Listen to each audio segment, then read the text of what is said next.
بتا رہی ہوں، اور مجھے یہ بتائیے کہ نماز استخارہ کب کتنی بار پڑھی جائے، کون سے کاموں کے لیے نماز استخارہ پڑھی جا سکتی ہے، کسی کو دعا یاد نہ ہو اس تعلق سے آپ نے رہنمائی فرما دی ہے، لیکن اگر نماز استخارہ کے بعد کسی کو خواب نظر نہیں آتا تو وہ بیچارہ پریشان ہو جاتا ہے، پھر کیا کیا جائے؟ پہلی بات تو یہ ہے کہ یہ جو بات ہوئی کہ فرائض کے حوالے سے جو ہے وہ استخارہ جو ہے وہ نہیں کیا جا سکتا، بالکل درست ہے، ایسا ہی ہے۔ فرائض کے حوالے سے استخارہ نہیں کیا جا سکتا، حرام کام ہے، ناجائز کام ہے، ان کے حوالے سے بھی استخارہ نہیں ہونا، استخارہ کرنا ہے مباح امور کے اندر۔ اچھا، اس میں یہ بھی پیش نظر ہے کہ جو نیک کام ہوتے ہیں ان کے اندر بھی استخارہ نہیں ہوتا۔ وہ حافظ شرادی کی بڑی مشہور ان کا غزل کا مصرع ہے، درکار خیر حاجت ہیچ استخارہ نیست، کہ جو کار خیر ہوتا ہے، نیک کام ہوتا ہے، اس میں استخارے کی حاجت نہیں ہے۔ اور یہ ویسے محاورے کے طور پر بھی مشہور ہے شعر کا یہ مصرع۔ تو نیک کام جو ہے اس کے اندر استخارہ نہیں ہوتا۔ مثال کے طور پر کوئی نفلی روزہ رکھنا چاہتا ہے تو کہ میں استخارہ کروں کہ میں نفلی روزہ رکھوں یا نہ رکھوں، میں جو ہے وہ نفل پڑھنا چاہتا ہوں، نفل نماز پڑھنا چاہتا ہوں تو استخارہ کروں کہ نفل نماز پڑھوں یا نہ پڑھوں، تو یہ استخارہ اس کا بھی نہیں ہوتا۔ ہاں، ٹائمنگ کے حوالے سے استخارہ ہو سکتا ہے کہ کوئی نفلی عبادات ہیں اور دو عبادات ہیں، ایک وقت ہے اس میں یا یہ کر سکتے ہیں یا یہ کر سکتے ہیں، تو اس صورت میں کوئی اگر استخارہ کرنا چاہے تو اس کی الگ بات ہے۔ باقی مباحات کے اندر بھی استخارے کے حوالے سے یہ ذہن میں رکھیں کہ جو استخارہ ہوتا ہے،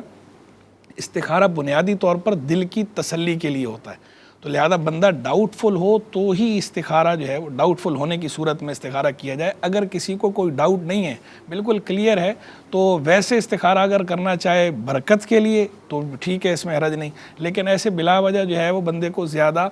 کانشیس اتنا نہیں ہونا چاہیے کہ بعض لوگ ایسا ہوتا ہے کہ ان کو دیکھا ہے کہ ان کو اتنا زیادہ یہ استخارے کے حوالے سے حساس ہوتے ہیں کہ کوئی کام ان کو کرنا ہے تو پہلے ایک جگہ سے استخارہ کرائیں گے، پھر دوسری جگہ سے استخارہ کرائیں گے، پھر تیسری جگہ سے کرائیں گے، پھر چوتھی جگہ سے کرائیں گے۔ بھائی اتنے استخارے کرانے کی پریشان ہوتے رہتے ہیں، پھر پریشان ہو رہے ہیں آپ کی ظاہری بات ہے، پھر جواب الگ الگ آنے ہیں، وہ اگلے نے استخارے میں جواب کچھ دیا، دوسرے نے کچھ دیا، تیسرے نے کچھ دیا، چوتھے نے کچھ، یا تو آپ خود کر لیں۔ اچھا، خود بھی ایسا ہے، استخارہ کرتے ہیں، ان کو کہو کہ بھائی خود استخارہ کرو تو کہتے ہیں جی خود کیا ہے تو ایسا ہوا، خواب دیکھا، ایک دفعہ خواب میں سبز سی نظر آ گئی، دوسری دفعہ کیا خواب میں سرخ چیز نظر آ گئی،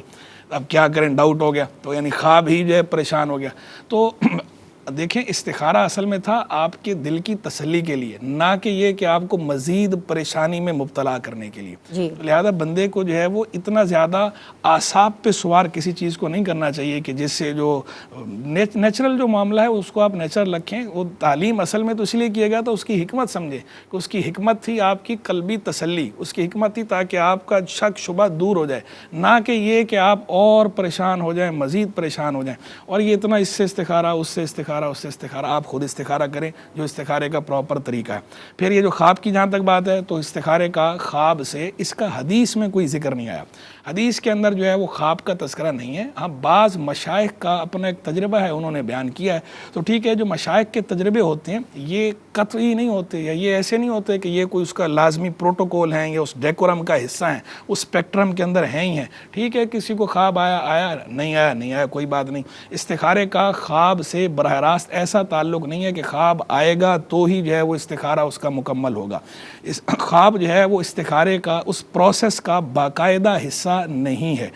پھر خواب کے اندر بھی یہ جو خواب ہیں، ہر کسی کے خواب اس کے اعتبار سے ہوتے ہیں۔ میں نے پہلے بھی کئی دفعہ ذکر کر چکا ہوں کہ جو سچے لوگ ہوتے ہیں ان کے خواب بھی سچے ہوتے ہیں، جو عام طور پر جھوٹ زیادہ بولتے ہیں ان کے خواب بھی اکثر جھوٹے ہوتے ہیں۔ پھر خواب کے اندر یہ جو ہے وہ طے کرنا کہ یہ خواب اللہ کی طرف سے ہے، یہ خواب فرشتے کی طرف سے ہے، یہ خواب شیطان کی طرف سے ہے، یہ خواب ہمارے اپنے خیالات ہیں، وہ ہیں تخیلات ہیں، اس میں فرق کرنا، ڈفریشیٹ کرنا، یہ عام آدمی کے لیے مشکل ہے۔ تو اس لیے ایسی چیز پہ شریعت نے تو مدار رکھا ہی نہیں ہے کہ جس کے اندر جو ہے وہ عام آدمی کے لیے ایسا فرق کرنا دشوار ہو۔ عام آدمی کے لیے وہی ہے کہ وہ اپنا استخارے کا جو طریقہ تعلیم ہوا، نوافل پڑھے، جو دعا اس کو تعلیم کی گئی ہے دعا مانگے، پھر اس کے بعد دل جس بات پر جم جائے اللہ کا نام لے کے وہ کر گزرے۔ فَإِذَا عَزَمْتَ فَتَوَكَّلْ عَلَى اللَّهِ، جب تو پختہ ارادہ کر لے کسی کام کا تو بس پھر اللہ پہ بھروسہ کر، یعنی اب کر گزرو۔